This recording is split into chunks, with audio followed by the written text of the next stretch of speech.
This tiny wearable will replace your phone. Smartphones are going extinct, guys, and there's something to replace them. What that something is? I'm glad you asked. Let's jump into it. Today, we're going to be talking about what replaces the smartphone that's sitting in your pocket right now. And according to a lot of experts, we're not going to be using a phone for too much longer. It's outdated. It is going to become extinct. And I was watching a podcast with Joe Rogan and Elon Musk, and Elon said, the phone is already an extension of you. The next logical step is something that becomes part of you. Now, when most people hear that, they're like, oh God, he's going into this Neuralink thing. He wants to put a chip in our head or something crazy.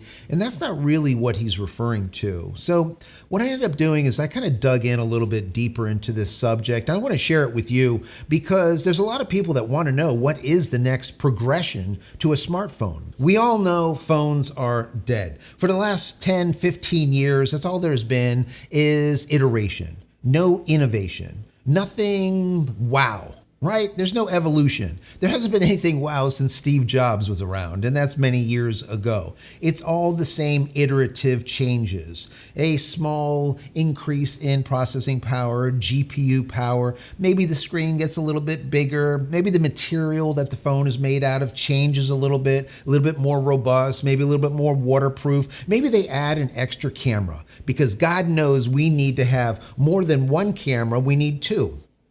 No, wait. We need 3. Hold on. We need 4. The next thing you know, there's going to be 5, 6, 10 cameras on the back because we need 10 cameras. You know, they have limitations based on heat, right? Thermals. Thermals are a big thing. If you can't dissipate heat, that means you cannot increase speed. That means the GPU cannot go faster. That means the CPU cannot go faster. You cannot do anything faster if you can't dissipate heat. And these are not very easy for dissipating heat, right? So you have a form factor that is not conducive of innovation or evolution. It's going to continue to be the same old status quo for another 15 years if things don't change. What I'm saying here in this video is it is going to change. And it's not going to change in the distant future. It's going to change in the not so distant future. My prediction is by 2030, 2031, we will no longer use a smartphone. The transition is complete. We don't need the screens anymore. It's beautiful, isn't it?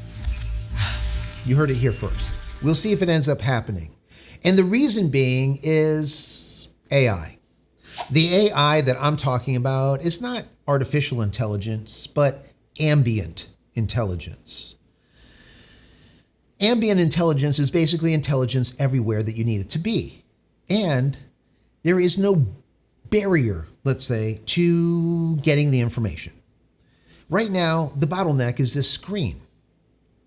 With ambient intelligence, through AI, through artificial intelligence, the screen goes away. And when the screen goes away, everything opens up. So my thought on this ambient thing came from listening to what Eric Schmidt, he was the former CEO over at Google, once said, and this was a while back.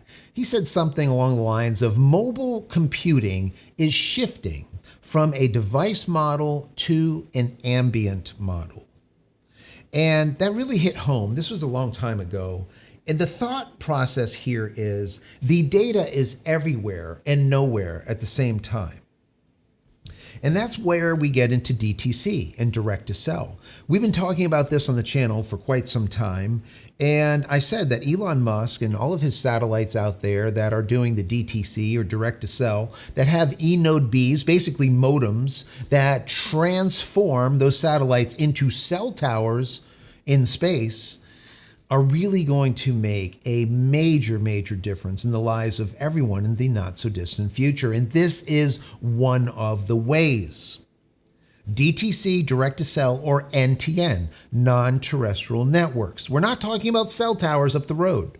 We're talking about data that's flowing through us, around us, from the heavens, all day, every day, 365 days a year. The end of the smartphone as we know it. Data is flowing through us, around us, from satellites above us. So I know you're going to say, Joe, all right, I want to know, what are these devices? Now, there's a lot of devices that are already out there that a lot of experts have pointed to as being means of doing just this, as replacing the phone. And some of them are, of course, you'll see those AR glasses, maybe a pendant, earbuds, a ring, a watch, so on and so forth. Well, there's different things that we can use those systems or those applications for, but we still need a means or a central hub, a master brain for all of this. And let's call this master brain the AI node. Not artificial intelligence node, but the ambient intelligence node. Ambient, not artificial. Now, where do we house it? Some experts say, oh, it should be on the wrist, because on the wrist, we have a big surface area. We can cool it, so thermals aren't a problem. You can have a decent sized battery in it, so on and so forth. I don't believe in that. I personally think the watch has better uses, and I'll get into that just a second. I think what we need is something that looks like a Raspberry Pi. I know you're going to be like, Joe, I'm not going to carry a Raspberry Pi with me. Yeah, you will. Let's just take this Raspberry Pi and cut it in half. So now we have something about this big. You notice what that looks like? It doesn't look like cigarettes. What does it look like? It looks like an old school beeper. Anyone that's old out there knows what a beeper is, or a pager. It's a little black box. It's about this big, about this thick. And on the front, you had like a screen, a little LCD panel that would read out phone numbers if they would call you. Doctors had them. People that were important, kids, had them. So this is what I would say would look like an AI device or an AI node, an ambient intelligent node. And then you could just simply have a clip on the back. You can clip it to maybe to your waist, onto a belt, or maybe you could just throw it into your purse if you're a woman. This is your home. This is your home base. This is your brain. This is your central intelligence. This is everything. And then everything else talks to this. So while this is the central brain, it is not the replacement of the phone. The replacement of the phone is the entire ecosystem. It is what connects to this. It's what serves this. Kind of follow that? So as of right now, if you think about a ring, rings are currently being used for health monitoring.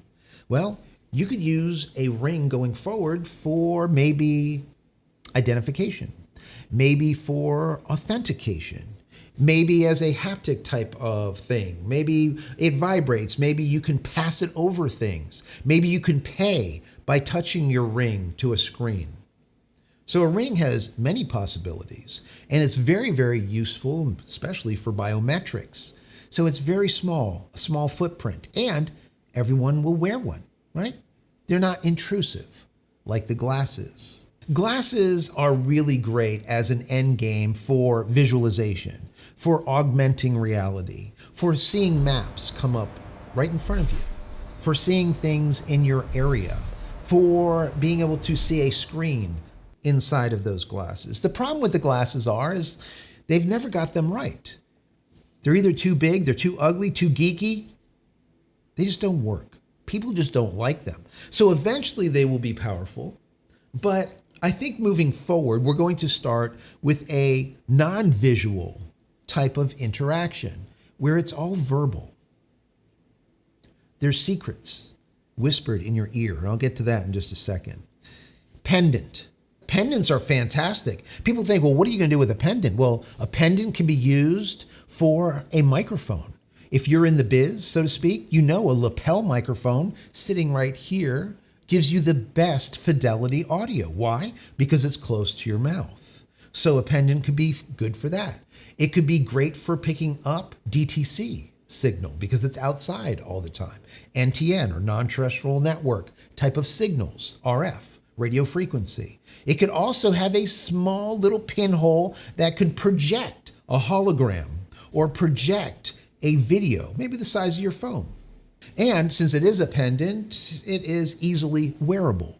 People aren't going to shun it almost as they have with the AR glasses. The other thing is watches. Now, watches everyone wears a watch. There's 150 million people wearing watches in the world at any given time, at least. Think about watches as just a mainstay. Apple has been doing watches for a long time. You could tap on them. You could have a small screen on them, of course. They could very easily gather a ton of data about you. Sensors, gestures, how you feel, all kinds of good stuff, just like the Ring does, but even more. Your pulse. You can determine if someone is going into AFib or some type of cardiac arrest, because there's going to be crossover between hardware, between these applications, from the Ring to the pendant to the goggles, let's say, or your glasses to your earbuds.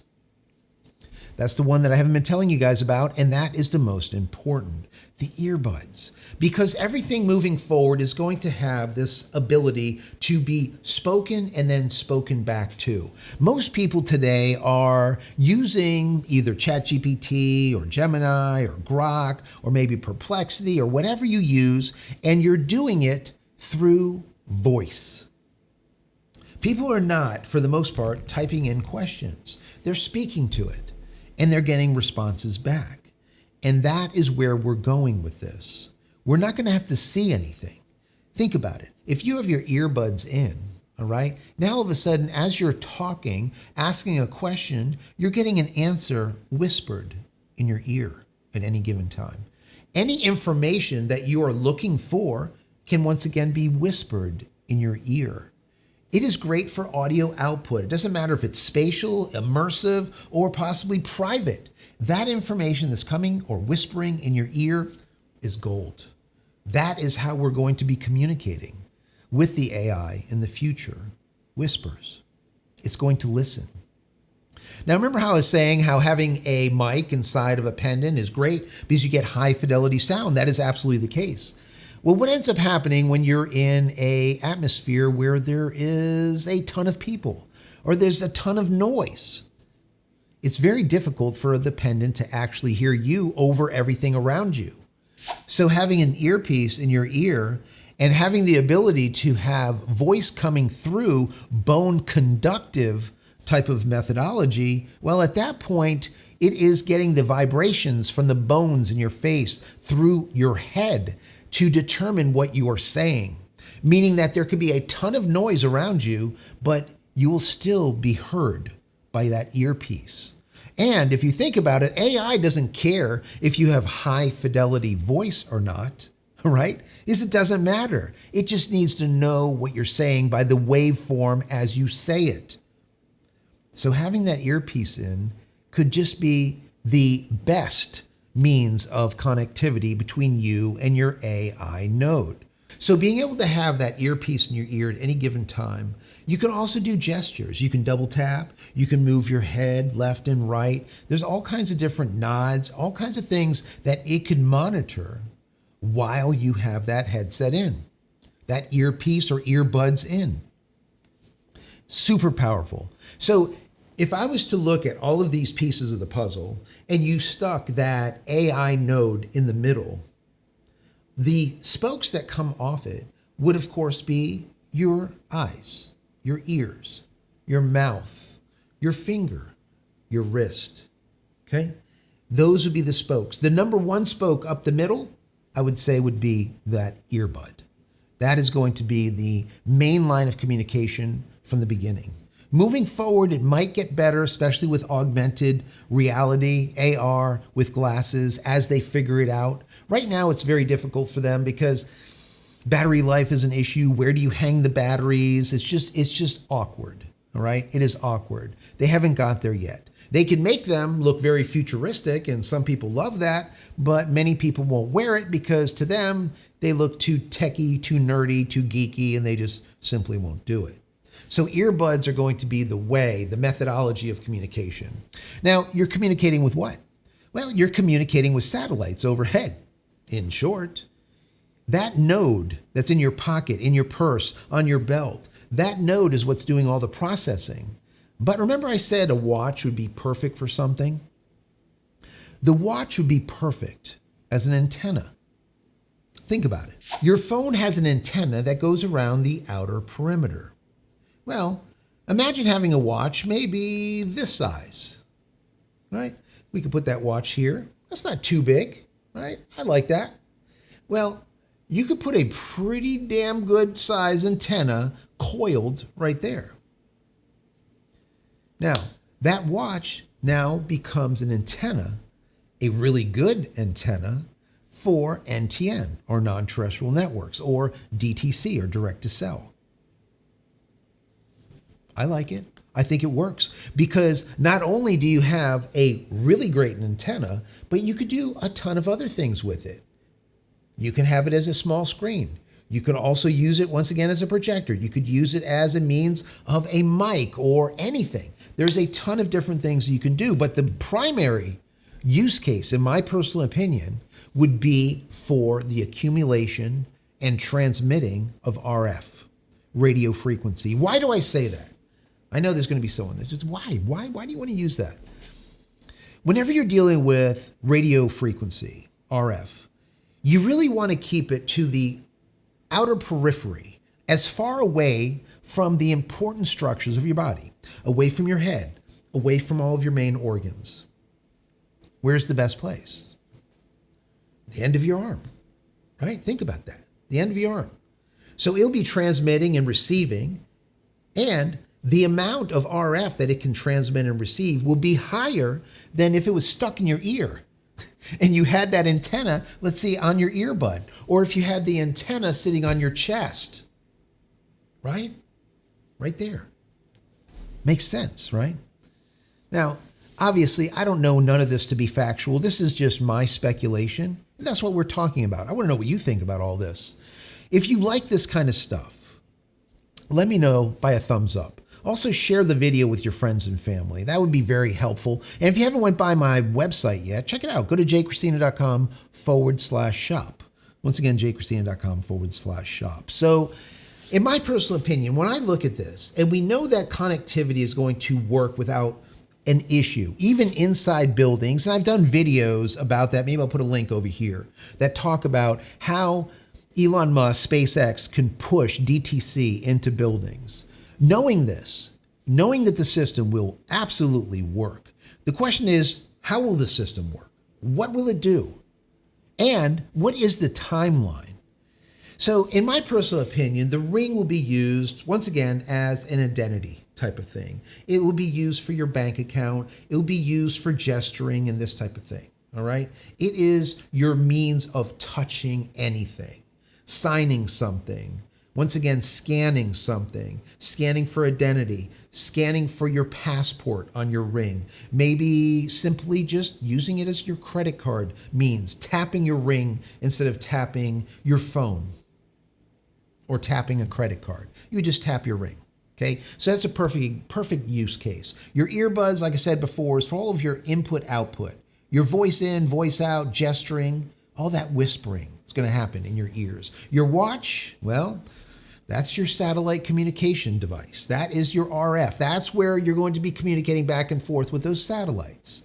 Now, there's other things we can do with the watch, but we don't need to add anything into it. If we just use it as a really good antenna, I think it'll probably be best. Then, of course, you have that pendant. That pendant is the eyes, let's say, and possibly the ears of your AI node, your ambient intelligent node, because it can see everything, it can hear everything, it can feel its surroundings, it knows temperature, it knows what's going on at any given time. And then finally, you have those AR or augmented reality glasses. And I think that they will come last, and the reason being is adoption.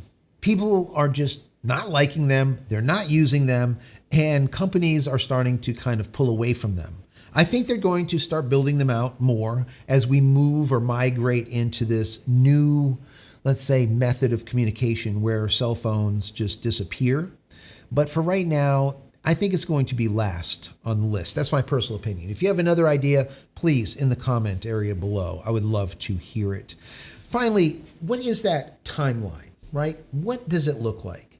Well, Moore's Law, guys. Moore's Law. It's a doubling, quadrupling. Technology is looking like this, and it always has been. And AI is nothing different.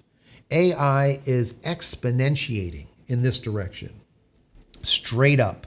So it's not going to be a long period of time when we can say that AI is good enough for what we're talking about here. But what also needs to get up to snuff, so to speak, is the satellite coverage. And by 2026, 2027, there will be not a square inch of this planet not covered by DTC or direct to cell by Elon Musk, SpaceX Starlink. So at that point, coverage is just ubiquitous. It doesn't matter where you are, you're going to have coverage. You go outside, you got coverage. Indoors, you're going to have coverage. So that is not going to be an issue at all. And when it comes to form factors, this, once again, is outdated. It's a means to just draw people in and just mindlessly swipe and swipe and swipe and swipe. Just spend tons of just time for nothing. And like I said at the beginning, this thing has not changed in 10, 15 plus years. It's the exact same old, same old. People buy new because their old starts working like crap. So they buy a new one. That's the only reason. Nothing has changed. A little bit more memory, a little bit faster. The screen's a little bit brighter, a little bit bigger. There's not much there. We add another dozen cameras on the back. That's it. It's all the same old, same old. So, the future is wearables, but the main future is in the AI node. Once again, something that looks like this, about half the size of a Raspberry Pi. It'll clip onto your belt. It'll go into your purse. It will be your central hub of everything that you do, and every other wearable will communicate with it. That's my personal opinion. There was a quote that I wrote down from Elon Musk, and he said this. He said, "I don't believe there will be a phone in the not so distant future." That quote came from him when he was talking to Joe Rogan. That was one of the reasons why I did this video. So this is someone that is a futurist. This is someone that is extremely smart and sees the writing on the wall. And I'm certain that Elon Musk is well aware that SpaceX is in a position to control a lot of this. DTC is something that will be a must-have for anyone out there. DTC or direct to cell will allow anyone to have full connectivity anywhere on the planet, anytime. In case of an emergency, in case of a disaster, in case of anything, you have communication. When Joe Rogan said, "Will you be making a phone?" and Elon Musk said no, he's not saying no because he can't make a phone. He's saying no because he knows the phone is dead. Why would he make something that won't be around for more than 5 years? He wouldn't, because he's not stupid. The phone is not the future. The phone is the past. The phone is the equivalent to an iPod. What happened to the iPod? Well, the iPod ended up becoming superfluous. Why? Because of the iPhone. It just got merged into it and it disappeared. You don't need it anymore. And that's the exact same thing that will happen with the phone. It will just slowly disappear. It won't be abrupt. You will just no longer need it. Will it still be there? Yeah. Maybe you want to play some video games with it or something. I don't know. But you really don't have to use it. The majority of things that we do are done verbally, not through these screens. These screens have been the bottleneck for so many years, and finally, we're getting to a point where technology has advanced far enough where we don't need to use them anymore. And that's where we're going. So I wrote down a couple of routines, like what we would do with this technology. And I want to share them with you, kind of like ending this video, because it kind of hopefully gives you a little bit of food for thought. Think about this. The morning routine. I wake up, it says, "Hey, Joe, good morning. The weather is 72 degrees and you have a meeting at 9 a.m. Do you want me to ring your party at 9 a.m., put them on a video conference call with you? Yeah, go ahead and do that." So the video call comes in at 9 a.m. You gesture to your pendant to start broadcasting. It's listening to you and you're communicating. There's a little hologram of the person, or maybe up on your screen is displayed the person where you're talking to, and you're talking to them just like we are talking here. There's no computer. Once again, it's only your AI node. See, the thing here is that the pendant not necessarily has to have a means of projecting an image like a hologram or projecting onto a screen. It could just simply hook up through NFC to a monitor near you. Maybe a monitor at your location. Maybe a monitor where you're walking about. And maybe you rent a monitor for X number of pennies or credits per minute. You commandeer the monitor, and now you can do a conversation, or you're talking with the person or whatever you're doing, or maybe you're using it for display or whatnot. And then once you're done, you swipe over it and you're no longer connected. You don't have to have glasses, especially if you have monitors everywhere. You just basically use them. The same thing holds true here. We have this video call and I just use this monitor here. I could also use that monitor there, or I could use a monitor back here. It doesn't matter. Or maybe I could use this monitor that used to be my phone, right? Doesn't make any much of a difference. How about if I'm driving? It's like, hey, Joe, you're going to work, as I can see, because it's exactly 8:01. I'm going to find the best route for you, and we're going to plan it out. And I'm going to either set the car to autopilot to get you there, or I will tell you how to get there using the map. Okay, I appreciate that. Is there any construction up ahead, or is there anything? Yes, there is, and we're going to reroute around it. Thank you for that. I appreciate that. The AI will basically be like an assistant that is always there 365 days a year, 24 hours a day. It's always there. And the thing is since it is AI, not just ambient intelligence, but artificial intelligence, it will know what you are going to do before you do it, because it will predict what you're going to do. It understands what you're doing and when you're doing it. Think about that. So let's say we get to our job and we're in our little cubicle, because that's the way there'll be. You won't be talking to people because you're working. You put on those glasses and now all of a sudden you have this huge area where you're hanging out and doing your work, right? Kind of like a virtual office when you're actually inside of a cube. Think about that. Now, what's really nice, you'd be like, hey, can you give me a summary of everything that happened yesterday? Give me a report. Who did what? Who did this? What did the sales look like? What are the orders? Is there anything that we need to do today? And it'll give you a whole list. So once again, this is your AI node that you have on your belt or inside your purse. That's, once again, an assistant to you. It helps you with everything you're doing, and it predicts what you're going to do next. How about if you are shopping? You walk into the supermarket, you have those glasses on, all of a sudden it projects exactly where you need to go to get the items that you need, because it already knows what you need, because it knows what's missing out of your refrigerator, right? You go there, you pick up all your stuff, you get to the grocery checkout, and that's all you do is tap or wave your ring. Paid. All done. That's it. How about if you're traveling and we're going somewhere, right? We have to book a hotel. Maybe we have to book a flight somewhere.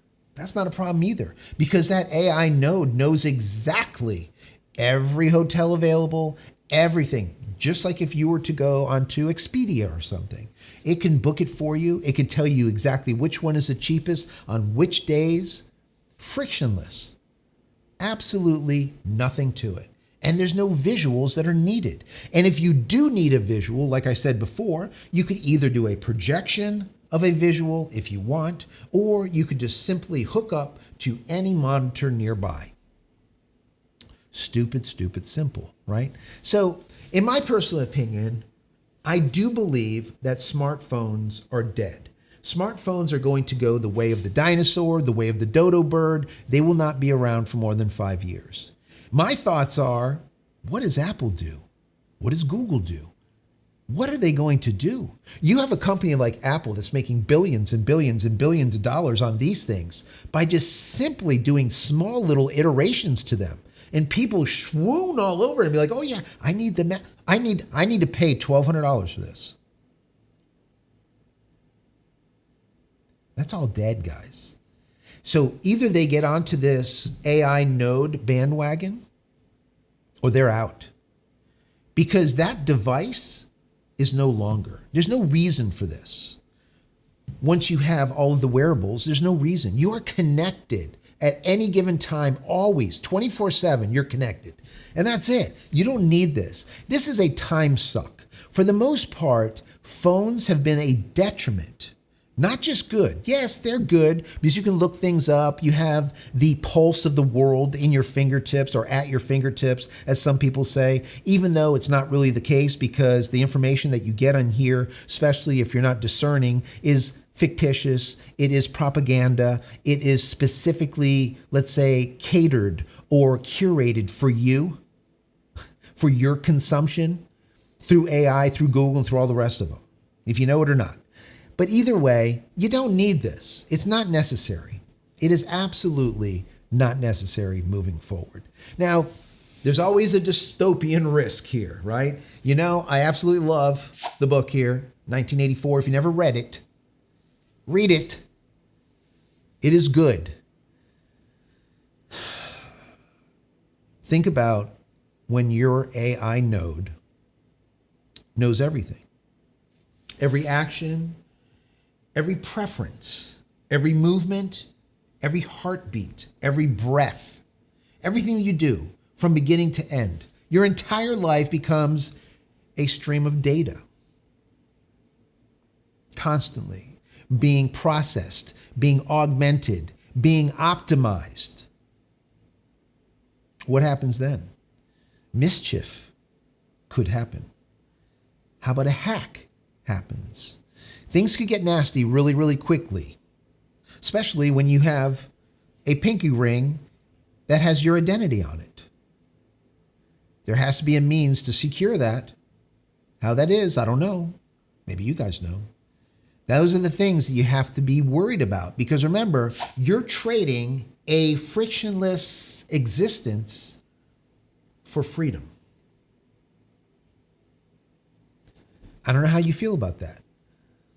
I'm one that does not like to be surveilled. I'm one that doesn't use Microsoft. I use Linux.